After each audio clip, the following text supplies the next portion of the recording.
Welcome back, guys. This is Symphony, and today I'll be doing a Mecha Phantom Beast deck profile.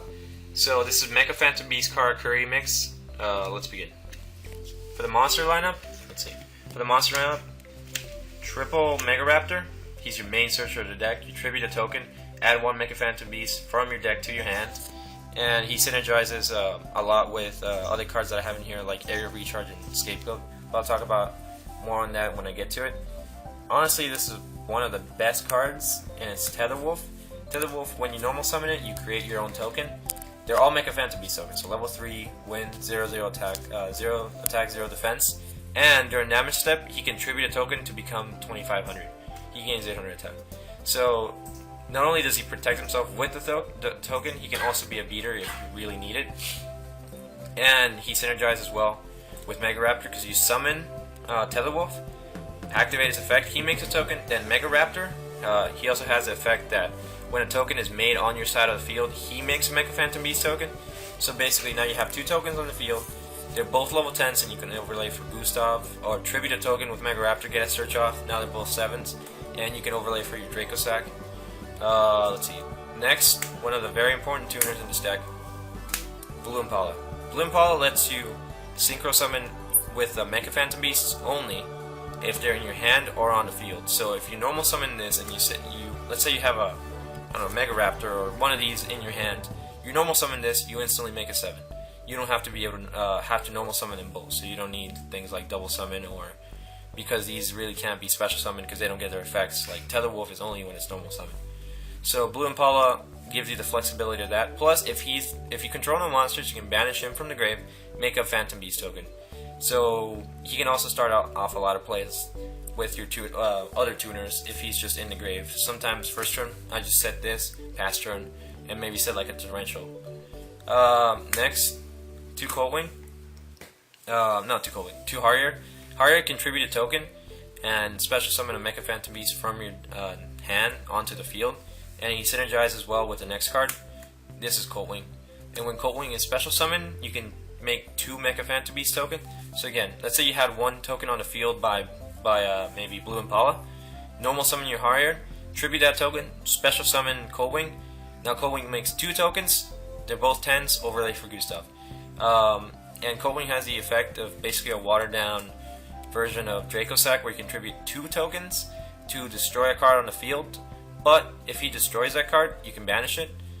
And then, not everybody agrees with this, but I think 1 Hamstrat is just good enough, because this is not like the triple Boku, triple Threatening Roar type of token style deck. I really don't see much more use for maybe 1 Hamstrat. You could bump it up to 2 to draw, Waboku and Hamstrat on the first turn. That's an optimal play. But if you draw him late game, it just sucks, because you gotta wait till he's flipped. And obviously, if they attack into it and you have no tokens, he's still destroyed. He makes the tokens, but he can't save himself in that aspect. So I think 1 is just fine. And then for the Karakuri part, 3 Saizon. Saizon's your level 4 tuner. Plus, he can't be destroyed while he's in attack position. So if you summon him in defense and they declare an attack, he's instantly switched to attack, and he basically lives for that turn. So he can be flexible in that sense. But just because he's 4 and a tuner, it just makes a lot of plays open up. Then, 2 Quick. Quick is honestly just another Karakuri target that's level 4. He is arguably okay. When you destroy a monster, you can special summon a Karakuri from the grave to your field in defense position. So if he does manage to run over something with 17, because that's decent, you can bring back, let's say, your Saizon. Or the next card, Nishi. When Nishi is on the field, when it's successfully summoned, either special or normal, you get a second normal summon.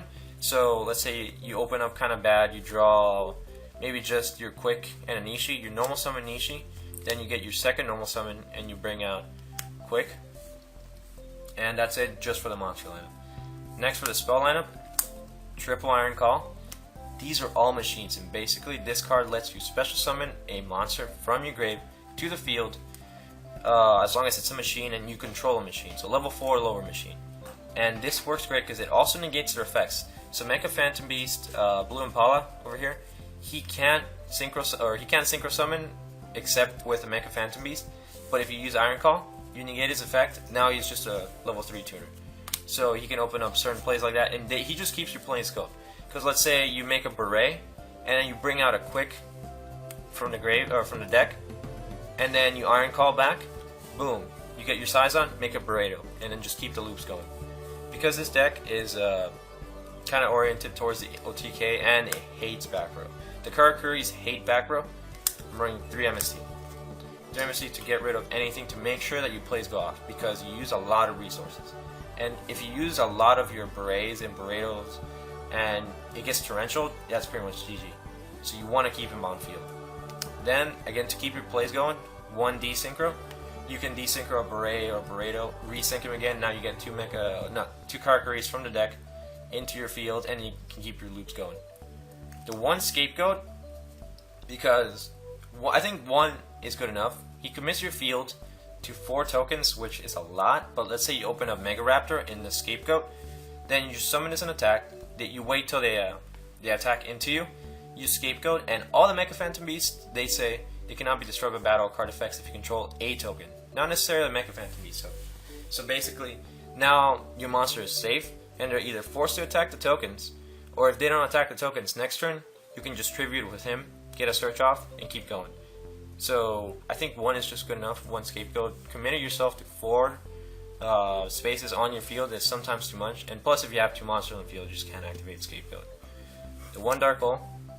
1 limit removal, they're all machines, double your attack, and what's cool is that if you control tokens, because at the end phase, limit removal destroys the monsters, that it doubled the attack, but because Mecha Phantom Beasts can't be destroyed by card effects while there are tokens present, basically limit removal doubles their attack for free. Because you have tuners, Mind Control opens up a lot of plays with your level 4 and level 3 tuners, because a lot of people do normally run 3s and 4s. 1 Book of Moon, this format is just really good. Book of Moon saves you a lot, and let's say if there's something problematic, just flip it down. If they have like a bouncer in the field, flip it down, get all your effects, go off. Because Reborn and Heavy are just not in play because of banned this format, just Book of Moon makes a lot of plays go off. For the trap lineup, 2 Waboku, because you want to keep your tokens on board. Your tokens are 0/0, they can't protect themselves, Waboku will protect them. 2 Aerial Recharge, another one of your token makers, and honestly, I like it a little bit more than Scapegoat because it's more control. Even though you have to tribute either a token or a Mecha Phantom Beast at the end phase to keep it live, if you have a Mega Raptor, you make 2 tokens, so really at the end, you'll tribute one of the tokens that you have. And it's not too bad, and you can always choose to just send it to the grave instead. So it gives you a little more control, it doesn't commit your field to a lot of spaces. Then the Holy Trinity, Bottomless, Holy Trinity, Bottomless, Compulse, and Torrential. They're just really good. There's really no, because this is more control and not too steered into the OTK. I mean, it still pushes a lot for the OTK, but you want some control. You don't want to just, if you draw crap, you don't want to just get OTK'd right back. So you run a little bit of control, and again, for more control, the 1 Solemn Warning. So that's the main deck. Let's go into the extra deck. Let's see, extra deck, let's just placeholder. 1 Black Rose. Some people run 2 Black Rose. I say if you have 2 Black Rose, if you really need 2 Black Rose, you're not using the first one correctly. So use it when you really need it, not just because you can go into it. Triple Beret, because this deck is all about 7s. So Beret has the effect that when you synchro summon, you special summon a Karakuri from the deck.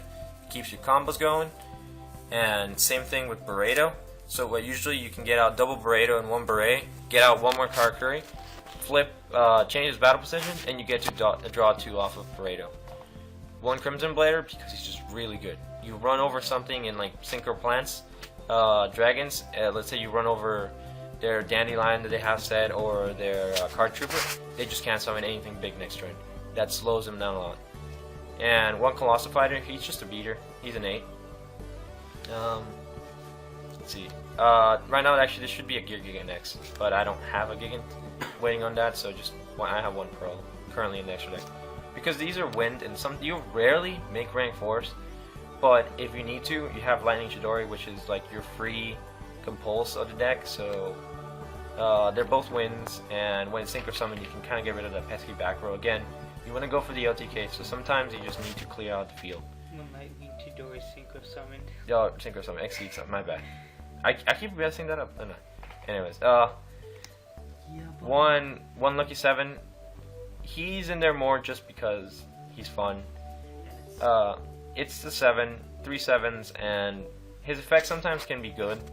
Again, you can change out like the Gem Knight for the Gear Gigant, and arguably a Lucky Straight. You can put in like a second Black Rose if you really need to, or a triple Burrito, or actually yeah, Big Eye. I don't own a Big Eye currently, so probably when I get the Big Eye, this will be going out. One Master Blades, he protects himself, can't be targeted, and he's a 27 beater. One Draco Sack. I don't think you need more than one, although this deck makes a lot of 7s. You really push with the Karakuris, and Draco Sack is more of a defensive play, so more of a clearing play. You really don't need to run more than one. Same thing with the Big Eye, you really don't need more than one Big Eye. Heliopolis, because he gives you clearing. Again, this deck is all made for OTK, and if you can clear out the back row and the monsters, if you swing with 3000, that's pretty good right there. You can make him with Burritos, you can make him with your Crimson Blade or your Colossal Fighter. And again, because they can get to 10 pretty easily with Mega Tether Raptor and Tether Wolf and Mega Raptor. Man, I'm messing this up. You can get to Gustav, and basically sometimes you can go limiter removal, hit 6000 with Gustav, and then detach for game. So basically like a rank 10 cowboy, and just the Karibo tokens because I don't have Mecha Phantom Beast tokens. Anyways, but yep, that's the deck profile.